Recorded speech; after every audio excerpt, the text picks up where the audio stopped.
What's going on, fam? Welcome back to the channel. And today's video, we're going to be moving our sheep into another paddock. We move them about once every 4 days. And I figured while I'm going to be moving them, I could tell y'all and share our plan on raising our sheep on a small acreage. Right now, we're on a 6.5 acre land, and we plan to be raising them on rotational grazing about 1.5 acres portion of our pasture here. We currently have 17 sheep. One is a lease ram. 4 of the lambs were born this past July. And then we have one of these wethers. It's a desert ram. We call them socks. Normally we don't name our ones that we're going to be taking out to the processor. He's going to be processed here this upcoming January. So, but our plan is to have roughly raise around 12 to 14, maybe even 16 sheep per year, and doing a rotational grazing where they're on the pasture anywhere from 4 to 6 days at a time, depending on how our pasture is. Now, some of y'all that are on a small acreage homestead or want to raise lamb or sheep on a production level but don't have that much acreage.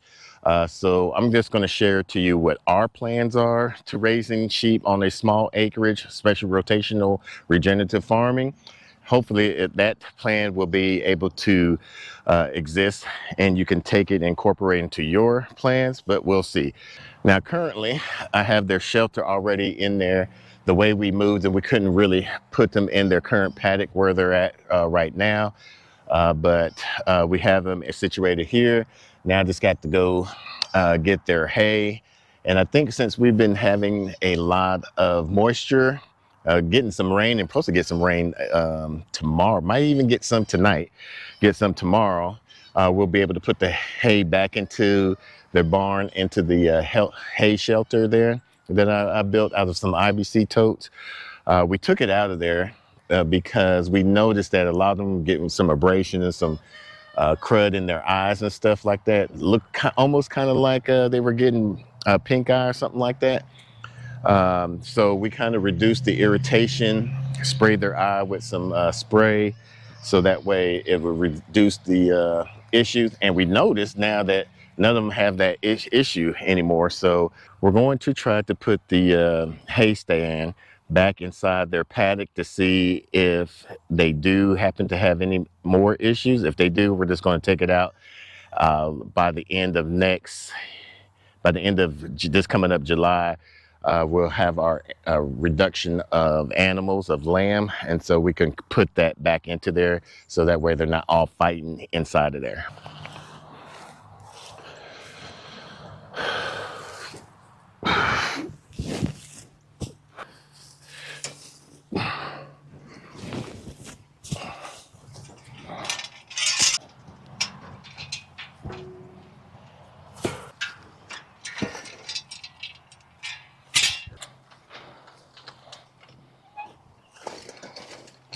Now, there are some challenges when raising sheep.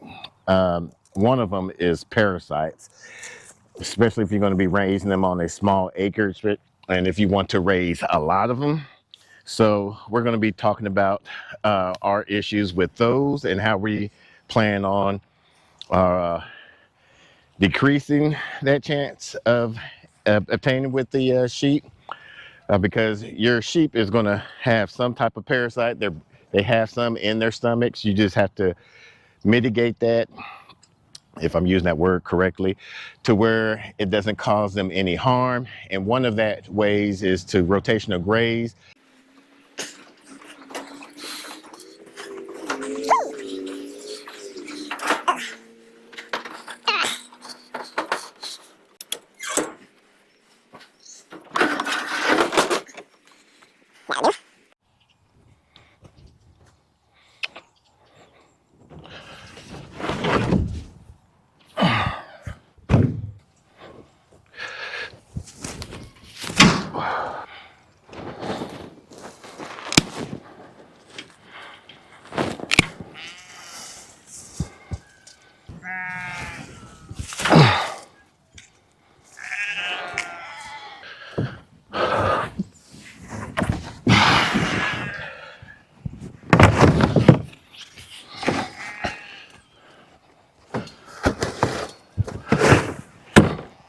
Now, one way is to help fight with parasites is picking a sheep that is very resistant or has low resistance to parasites. One of those is the St. Croix, has a high tolerance with parasites. Another one is Katahdin, who is a little bit lower than the St. Croix. And then you have the Dorpers, which ours is what we're trying to shoot for by the next 2 years, be nothing but blackhead or at least all Dorpers in our flock. And the reason why we want Dorpers is because they just have a higher meat yield than the rest of those two, and they can hit those meat yields a lot faster than those St. Croix and Katahdins or any other sheeps that I know about. Know that they don't lamb as twins or as much as the other ones, but if it goes with meat ratio quality, I'm definitely going to go for that instead of how many that we can breed out, because we're on small acres, so we don't care if they can breed out lamb out about twins or triples or anything of that nature.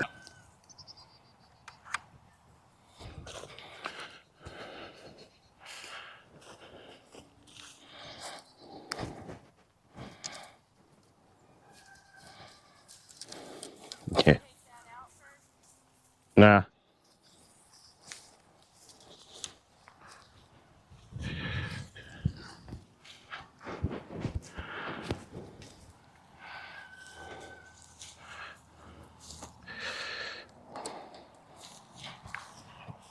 There you go.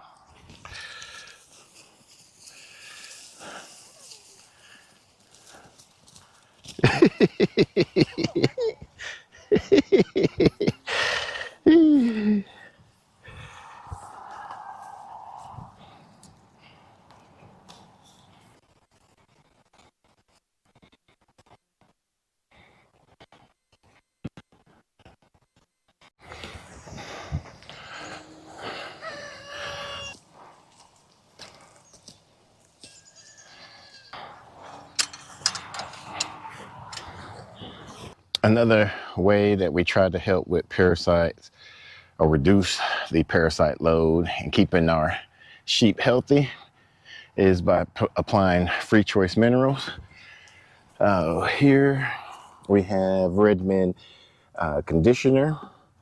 We have some baking soda, some salt with garlic by Redmond. Normally I put some kelp in here on every 3-day move. I got to put some in there today. Then we have both of these. We have selenium 90. And I'm not sure what I'm going to put in there. I want to get some more mineral stuff. But we have this on one of Justin Rhodes' designs of a sheep shawl where they can scratch up on. The missus put a brush on there for them to scratch up on, kind of keep them into some type of shelter. And then we also have these cattle panels that we have shelter with a shade cloth on top of it, kind of keep them out of the element, even though most of the times when it rains, they're out here foraging. So this adds a provided shelter for them. We also give them some fresh water, and sometimes when we wasn't moving them as frequently, we'll put some apple cider vinegar in the water, and that will help reduce the parasite load for these sheeps, kind of neutralize the parasite in their stomachs. They're in the ruminants, I believe. I've been told it's a good thing to add apple cider vinegar and I believe garlic in there, but we're not going to add any garlic in there, of course. Only bad thing when you're doing rotational grazing is you're going to be going through a lot of apple cider vinegar, because we move this every 4 days with the new paddock. So we kind of stopped doing that once we were moving these guys more than every 4 days. We were moving these guys every 4 days instead of once every 6 days when we had just only about 4 to 6 sheep in here. Let's talk about being on a small acre. You got to talk about containment. Now on our pasture, we have this area on the back side have a woven wire. On this side, we have 5-line barbed line. We have a 5-line barbed wire fence. It's been broken and some pieces been missing. and different things of that nature. And then we have like a rough iron fence out in this area, or an iron fence out in that area. And then towards the front of the house is kind of open. So that was one of the reasons why we went with the sheep fencing. Not sure what is going to be on your particular property or your homestead. There are some issues that will harm your sheep, which lead us to predators. Predators around here, we mostly have coyotes, I think wolves, but mostly coyotes, but depending on where you're at. We even have some neighbors that have some dogs, and along that 5-line barbed fence, it's a no bar fence area whatsoever, and they have dogs. So once again, you got to take into consideration to what is around your animals. Since we have to worry about domestic dogs and coyotes, we take extra precaution by having some sheep fence. And these are by Gallagher, along with a solarizer back there by Gallagher. It's a S30, which is a 0.3 joules that gets this fence very nice and hot. Speaking of that, now that we got these guys moved, let's see how hot this fence is. We got a Gallagher fence finder, fault finder, and we're going to test the fence. I like to try to test it as far away as the solarizer as possible to give us a good reading. Get you, it comes with the ground in there. So you put that into the ground. And then, let's see what we got here. So 7.6, that's pretty hot. You want at least a 5. And we got a 7.2 at top, 7.6, 7.6, 6.8 towards the bottom. It's probably with some grass hitting the bottom of that. It keeps the sheep honest and keep predators honest as well. They definitely respect this fencing. Martha there, though, she likes to test her boundaries.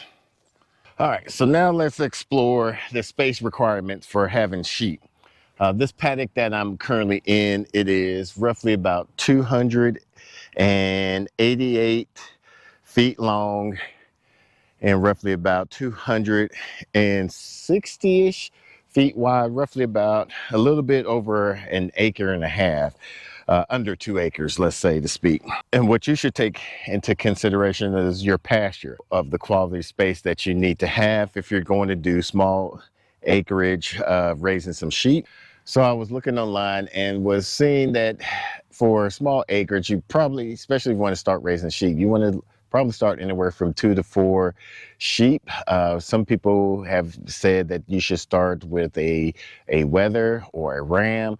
Rams could be quite rambunctious or very aggressive behavior type. For us, we did something not normal because we already knew that we wanted to raise sheep. We knew that we could raise sheep. So we started off with 3. One passed away at one of our friends' pasture for some unknown reason. Who knows, might have been bloat. But start off small. And that way, if you have low quality grass, a forage area, then it won't be that hard on them. Then you can slowly grow up, increase your flock by there. If you have decent quality pasture, you could probably even go from 6 to 10 sheep. Some certain spots of our pasture looks very luscious. Some of them have been overseeded, which I'm going to plan on doing here later on today. What that does is acquire a better forage for your animals, especially for your sheep. We think we have moderate size, but we're going to even push the limit since we're going to be rotating them more frequently. Once the grass gets anywhere from 2 inches, we're going to take them off of that pasture or that paddock, and then hopefully not allow them to get back onto that paddock until that grass is either 6 or 8 inches taller, or at least after 28 days. Now, if you have high quality pasture where you have different types of grass types on your grass, anywhere from 10 to 12, and you receive about 35 inches of rainfall per year, I think ours is at 42 inches, but during the July, August timeframe, and actually this month or this year was very unusual. Normally September will get cooler months, and I believe now that it's like almost towards Thanksgiving, today's highs is supposed to be 70 degrees. Even though we have an overcast, it's still kind of warm for this time of year. Just now in the month of November, we're starting to receive some rain. Not a lot that we normally get, but at least we're not getting high winds as well. Now we're going back to the shelter. Most sheep needs anywhere from 15 to 20 square feet per space if you're going to provide some type of shelter for them. Now with this 8x8 shelter and that 8x8 shelter, this gives them plenty of shelter for about 16 sheep. With just the sheep shawl itself, that will give you plenty enough space for 2 to 3 sheep, plus with your minerals, easy to move. I would highly suggest building one of these Justin Rhodes sheep shawls. If you don't have the technology or the capability to build one of those structures, you can also get one of these. The only bad thing about both of these is you also want to, depending on your climate and your environment, is you want to be able to keep them out of the wind as well. The rain, not so much. They're not like goats, where if they water touches them, they'll freak out. They're okay with some small rains, but when you have rain and wind, that's when it becomes an issue. Now, if you don't have enough forage area for your sheep, you can always resort to hay like we do here. We kind of did give them a supplement of hay when we know our pasture is not the best quality. And we try to provide them with some type of roughage to help with the ruminants from what we were told. So this is another additional bonus for you to have for your sheep. But other than that, I feel like sheep and also goats, if you have the area to contain them, are one of the best self-sufficient animals that you can raise, especially on a small scale farm like ours. So with our shelter, what we're going to wind up doing is, since we were able to get approved through the NRCS, is to do some cross fencing along with some underground wiring and some overseeing of our pasture. We're about to start doing the underground watering to where right in the middle of our paddock, we're going to have a hydrant. I'm going to try to build like a 16 by 20 structure. They have some side panels on there to prevent high winds from getting onto our sheep, where they can go inside and to protect themselves.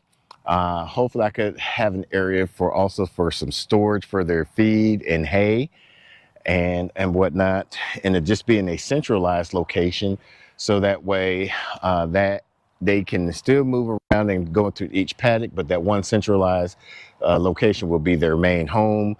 Hopefully we can have it also concreted in, so we don't have to worry about them trying to ingest any of the parasite if it's just on grass itself. Let me show you what I'm talking about. Let's say this is the paddock right now. We're going to have the water line coming about midway through here. We'll have our structure, not sure, this is not the scale, 16 by 20. And then we'll have movable lines by Gallagher coming out soon on this video once we get it all set up.